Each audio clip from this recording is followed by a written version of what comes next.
সম্মানিত সভাপতি, শ্রদ্ধেয় শিক্ষকবৃন্দ এবং আমার প্রিয় সহপাঠীরা, আসসালামু আলাইকুম ওয়া রাহমাতুল্লাহ। সবাইকে সালাম জানিয়ে আমি আমার বক্তব্য শুরু করছি। আজ আমার বক্তব্যের বিষয় ঈদের দান সদাকা ও গরিবের অধিকার। ঈদে মুসলমানদের জন্য আনন্দের দিন, তবে ইসলামে ঈদ শুধু আনন্দের মধ্যে সীমাবদ্ধ নয়।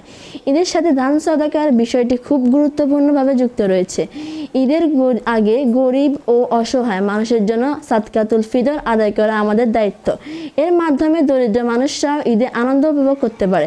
ইসলাম আমাদের শিক্ষা দেয় যে সমাজের ধনী ও গরিবের মানুষের মধ্যে ভালোবাসা ও সহযোগিতা থাকতে হবে। যদি আমরা আমাদের সমাজের একটি অংশ গরিবে দিই, তাহলে সমাজে সহায়তা ও শান্তি প্রতিষ্ঠিত হবে। ঈদের সময় দান করলে গরিবের মুখে ও হাসি ফোটে এবং ঈদের আনন্দ সবার মধ্যে ছড়িয়ে পড়ে। তাই আমাদের উচিত ঈদের সময় বেশি বেশি করে দান সদাকা করা এবং গরিবের মানুষের অধিকার সম্পর্কে সচেতন থাকা।